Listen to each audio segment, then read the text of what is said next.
여러분 안녕하십니까? 다양한 뉴스가 가득한 방송 아주TV 뉴스룸 준하연입니다. 6월 17일 월요일 뉴스 시작하겠습니다. 국민의힘은 민주당이 국회에 이어 사법부까지 무력화하려고 한다고 지적했습니다. 이 대표의 언론 관련 발언에 대해서는 국회 윤리위 제소를 검토하겠다고 밝혔습니다. 검찰이 민주당 이재명 대표를 기소하자 민주당 반응이 날카로워진다는 말이 나옵니다. 민생을 강화하겠다는 이 대표의 노선이 흔들릴 수 있다는 우려도 제기되는 상황입니다. 국민의힘의 차기 대표 선호도 조사에서 유승민 전 의원과 한동훈 전 비대위원장이 접전을 보였습니다. 당의 지지층 선에서는 한 전 위원장이 압도적인 선두를 달렸습니다. 정부가 경기 회복을 위해 다음 달 중으로 소상공인 맞춤형 대책을 내놓습니다. 여러 소액 투자자가 참여하는 리츠가 개발에도 참여하도록 규제도 줄이기로 했습니다. 전국의 아파트 분양가가 1년 3개월 만에 내림세를 보였습니다. 서울의 경우 0.54%가 떨어졌습니다.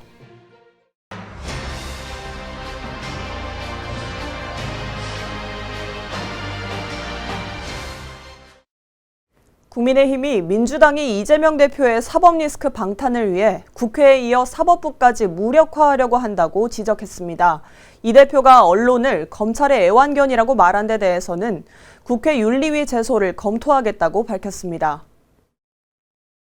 국민의힘은 더불어민주당이 이재명 대표의 사법 리스크 방탄을 목적으로 국회를 장악하고 사법부 무력화도 시도하고 있다고 날을 세웠습니다. 아울러 언론을 검찰의 애완견이라고 표현한 이 대표의 발언이 망언이라며 국회 윤리특별위원회에 제소하는 것까지 검토하겠다는 뜻을 내비쳤습니다. 추경호 원내대표는 비대위 회의에서 법사위원장은 판사를 비하하고 이 대표 옹호자들은 판사 탄핵운동을 벌인다며 이게 민주당이 장악한 국회의 현주소라고 꼬집었습니다. 유상범 비대위원은 민주당이 김 여사 사건에 대한 권익위 결정에 국회 청문회를 추진하겠다고 했다며 대법원이 이 대표에게 불리하게 판결하면 대법관도 출석시키겠다는 뜻이라고 말했습니다. 또 입법부로 인해 행정부와 사법부가 두려워하고 있다며 이를 좌판을 뒤엎는 동네 깡패에 빗대기도 했습니다. 그 밖에도 이 대표의 애완견 발언과 이에 동조하는 민주당 의원들을 향해서도 비판을 이어갔습니다. 검찰이 쌍방울 대북 송금 의혹으로 민주당 이재명 대표를 기소하며 사법 리스크가 주목받자 민주당의 반응이 날카로워진다는 말이 나옵니다. 민생과 실용 노선을 강화하겠다던 이 대표의 노선이 흔들릴 수 있다는 우려도 제기되고 있습니다. 쌍방울 대북 송금 의혹으로 검찰이 더불어민주당 이재명 대표를 기소하자 더불어민주당의 반응이 거칠어지는 분위기입니다. 특히 검찰과 언론이 무고한 이 대표를 공격하고 있다며 날카롭게 각을 세우는 듯한 모양새입니다. 민생과 실용 노선을 강화해 수권 정당의 면모를 보이겠다던 이 대표지만 사법 리스크가 더 커지면 그 의지가 흐트러질 수 있다는 우려가 나옵니다. 이 대표는 국회 최고위원회에서 대북 송금 의혹으로 자신을 기소한 검찰에 잇따라 문제를 제기했습니다. 그간 경제가 위기에 빠졌다며 담담하게 민생을 강조해왔던 것과는 사뭇 다른 태도입니다. 다만 이런 흐름이 민주당의 득이 될지는 미지수라는 의견도 나오면서 이 대표 리스크에 어느 정도로 대응할지를 두고 당의 고민도 깊어질 것으로 보입니다. 국민의힘의 차기 대표 선호도 조사에서 유승민 전 의원과 한동훈 전 비대위원장이 접전을 보였습니다. 당의 지지층 선에서는 한 전 위원장이 압도적인 선두를 달렸습니다. 한국갤럽이 지난 14일에서 15일 전국 만 18세 이상의 국민 1000명가량을 조사한 결과 응답자의 29%가 국민의힘 차기 대표로 유승민 전 의원을 선호한다고 밝혔습니다. 뒤이어 한동훈 전 비상대책위원장이 27%를 나타냈습니다. 안철수, 나경원 의원은 각각 10%, 9%로 그 뒤를 이었습니다. 국민의힘 지지층으로 응답자를 한정하면 한 전 위원장이 59%를 차지했습니다. 보수 성향 응답자 가운데서도 한 전 위원장이 44%로 가장 많은 선택을 받았습니다. 한편 중도 성향에서는 유 전 의원이 34%의 높은 선호도를 보였습니다. 정부가 경기 회복을 위해 다음 달 중으로 소상공인 맞춤형 대책을 마련할 계획인데요. 다수의 소액 투자자가 참여하는 리츠가 부동산 개발 단계부터 참여할 수 있도록 관련 규제도 대폭 완화하기로 했습니다. 기재부는 경제관계장관 회의를 열고 리츠와 외국인의 방한 관광을 활성화할 방안 등을 논의했다고 밝혔습니다. 최상목 부총리 겸 기재부 장관은 모두가 따뜻한 민생경제를 위해 노력하겠다며 소상공인을 위한 맞춤형 대책을 다음 달 중으로 내놓겠다고 말했습니다. 또 취약계층별로 지원할 방안도 마련해 다음 해 예산안에 담겠다고 설명했습니다. 리츠와 관련해서는 부동산 개발 단계부터 쉽게 참여할 수 있도록 규제를 대폭 줄여 프로젝트 리츠를 신설하겠다고 약속했습니다.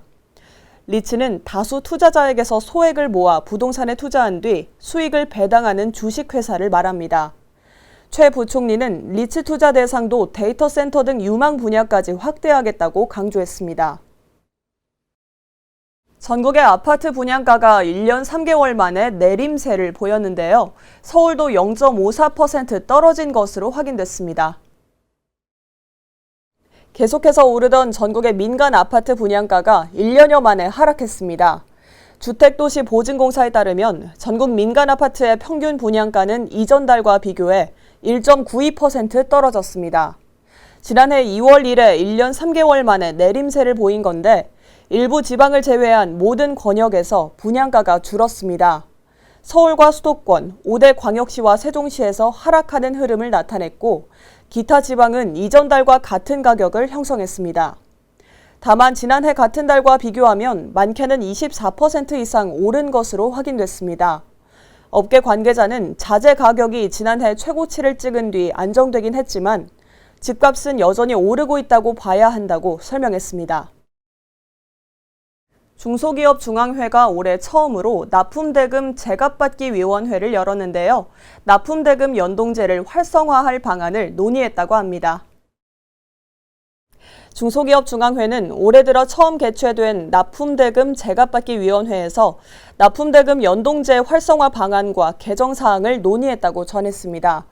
위원회 참석자들은 이 연동제가 중소기업에 실질적인 도움이 되도록 제도 홍보와 교육을 늘리고 특수성을 반영한 연동 방안이 필요하다고 강조했습니다. 회의에는 이 위원회의 공동위원장을 지낸 민주당 김남근 의원이 참석해 앞으로도 중소기업과 적극적으로 소통할 것이라고 약속했습니다. 서울 강남과 명동을 지나는 광역버스 노선들이 오는 29일부터 일부 분산되는데요. 서울에서 경기도나 인천까지 퇴근하는 시간이 줄어들 거란 전망입니다. 서울시는 국토부, 경기도, 인천광역시 등과 협의해 광역버스 노선을 조정한다고 발표했습니다. 우선 강남에서 용인, 인천, 김포 등 수도권을 오가는 20개 노선이 조정됩니다. 성남에서 서울 명동으로 향하는 2개 노선은 혼잡이 심한 명동 일대를 우회하도록 회차 경로가 바뀌는 것으로 알려졌습니다. 디즈니와 픽사의 애니메이션 영화 인사이드 아웃 2가 개봉 후 첫 주말에만 관객수 170만 명을 돌파했는데요. 9년 전 개봉한 전작보다 더 흥행할 거라는 기대가 나오고 있습니다.